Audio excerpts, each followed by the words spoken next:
காசாவிற்கு global smooth flotilla மனிதாபிமான பணியின் போது இஸ்ரேலிய படைகளால் தடுத்து வைக்கப்பட்டிருந்த 23 மலேசிய தன்னார்வலர்கள் நேற்று இரவு KLIA முனையம் ஒன்றில் உணர்ச்சி பூர்வமான வரவேற்புக்கு திரும்பினர்.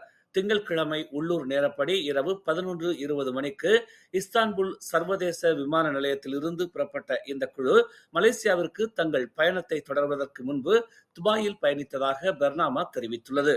வெளியுறவுத்துறை அமைச்சர் முகமது ஹசான், தகவல் தொடர்புத்துறை அமைச்சர் ஃபமி ஃபாஜில், சுமுத் நுசாந்தரா கட்டளை மையத்தின் பிரதிநிதிகள், அரசு சாரா நிறுவனங்கள் மற்றும் நூற்றுக்கணக்கான பாலஸ்தீன ஆதரவாளர்கள் அவர்களை வரவேற்றனர். அவர்கள் பாலஸ்தீன கொடிகளை அசைத்து சுதந்திர பாலஸ்தீனம் மற்றும் அல்லாஹூ அக்பர் என்று கோஷமிட்டனர்.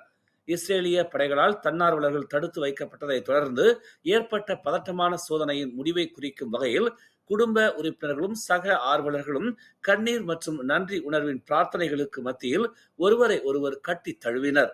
அக்டோபர் 2ஆம் தேதி மத்திய தரைக்கடலில் கடற்படை கப்பல்கள் தடுத்து நிறுத்தப்பட்டு பின்னர் அவை இஸ்ரேலின் அஷ்டோட் துறைமுகத்திற்கு கொண்டு செல்லப்பட்டன.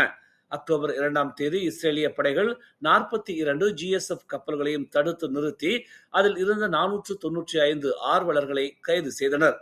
பின்னர் அவர்கள் அக்டோபர் 4ஆம் தேதி தொடங்கி படிப்படியாக விடுவிக்கப்பட்டனர். அனைத்து மலேசிய தன்னார்வலர்களும் நாளை இரவு 8 மணிக்கு புகிட் ஜாலிலில் உள்ள அக்சியட்டா அரங்கில் நடைபெறும் காசா ஒற்றுமை பேரணியில் பிரதமர் டதஸ்ரீ அன்வார் இப்ராஹிம் மற்றும் அமைச்சரவை உறுப்பினர்களுடன் இணைவார்கள் என்று எதிர்பார்க்கப்படுகிறது.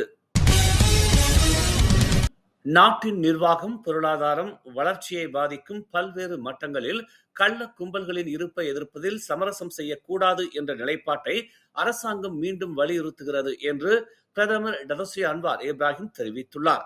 சந்தை போட்டி சுற்றுச்சூழல் அமைப்பு நியாயமாகவும் வெளிப்படையாகவும் போட்டி தன்மையுடனும் இருக்கும் வகையில் ஒழுங்குமுறைகளை வலுப்படுத்தவும் அமலாக்கத்தின் செயல்திறனை அதிகரிக்கவும் தொடர்ச்சியான முயற்சிகள் தற்போது செயல்படுத்தப்பட்டுள்ளது என்று அவர் குறிப்பிட்டார்.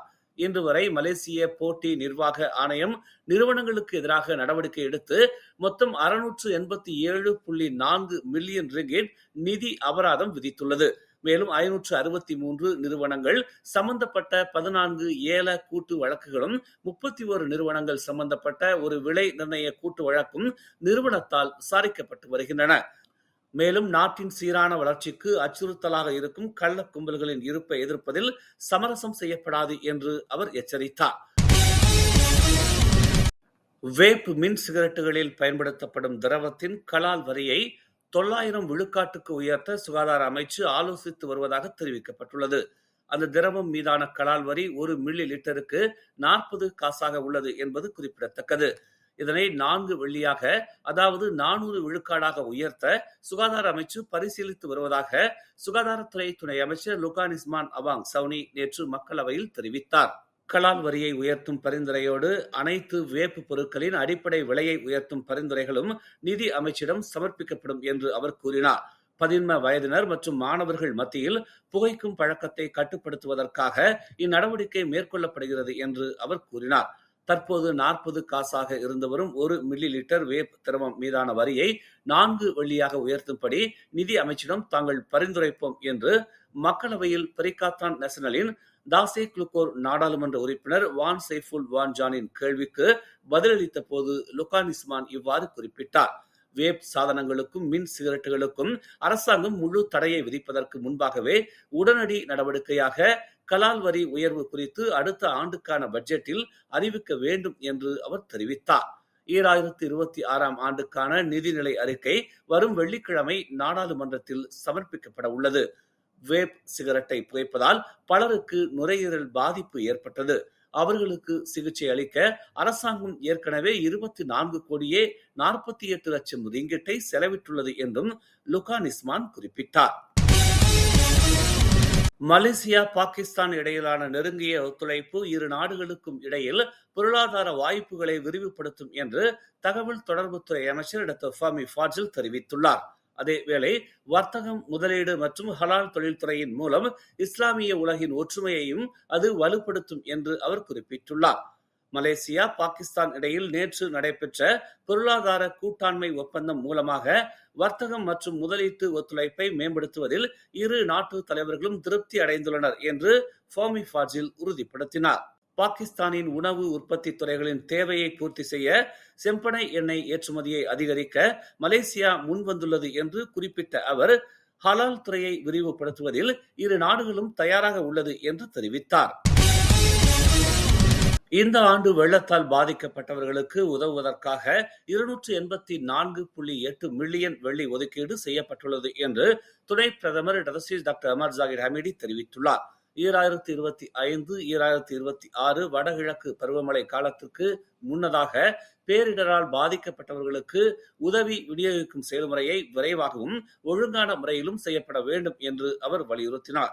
இதை உறுதி செய்வதற்காக தேசிய பேரிடர் மேலாண்மை நிறுவனம் நன்மை பயக்கும் பண உதவி கட்டண பொறிமுறையில் மேம்பாடுகளை செயல்படுத்தி வருவதாக அவர் கூறினார். மேம்பாட்டு முயற்சியின் மூலம் தற்காலிக வெளியேற்ற மையம் மூடப்பட்ட ஒரு நாள் முதல் 3 நாட்களுக்குள் பேரிடரில் பாதிக்கப்பட்டவர்களுக்கு உதவித்தொகை கிடைக்கும் என்று அவர் கூறினார். தற்காலிக நிவாரண மையங்களுக்கு பதிவு செய்யப்பட்ட அல்லது இடம்பெயர்ந்த குடும்ப தலைவர்களுக்கு விநியோகிக்க மாநில செயலாளர் அலுவலகம் அல்லது மாநில கூட்டாட்சி மேம்பாட்டு அலுவலகம் மூலம் அனைத்து மாநிலங்களுக்கும் 284.8 மில்லியன் வெள்ளி அனுப்பப்பட்டுள்ளதாக அவர் கூறினார்.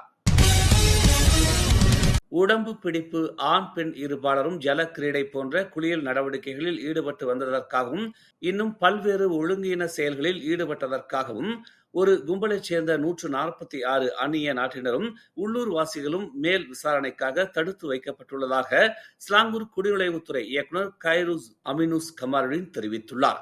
குடிநுழைவுத்துறை இலாக்காவைச் சேர்ந்த 72 அதிகாரிகள் மேற்கொண்ட அதிரடி நடவடிக்கையில் அந்நிய நாட்டைச் சேர்ந்த 76 பெண்கள், 10 ஆண்கள் மற்றும் உள்ளூரைச் சேர்ந்த 60 பேர் தடுத்து வைக்கப்பட்டு விசாரணை மேற்கொள்ளப்பட்டு வருவதாக செய்தியாளர்கள் சந்திப்பில் அவர் தெரிவித்தார். ஒழுங்கீன சேவைக்காக வழிநடத்தி வந்த அந்த அறைகள் மூடப்பட்டதோடு அதை வழிநடத்தி வந்த 3 உள்ளூர்வாசிகள், ஒரு வியட்நாம் நாட்டு பெண்மணி ஆகியோர் தொடர் விசாரணைக்காக தடுத்து வைத்திருப்பதாக அவர் கூறினார். மேலும் செய்திகளை தெரிந்து கொள்ள தமிழ் மலர் நாளிதழை பாருங்கள். உடனுக்குடன் செய்திகளை தெரிந்து கொள்ள தமிழ் மலர் இணையதளம், தமிழ் மலர் செயலி மற்றும் மலர் டிவி யூடியூப் சேனலை வலம் வாருங்கள். எங்களோடு இணைந்திருக்க மலர் டிவியை பதிவு செய்து கொள்ளுங்கள். உறவுகள் மகிழ்ந்திட விருப்பம் மற்றும் பகிர்வு சேவையை சொடுக்கிடுங்கள்.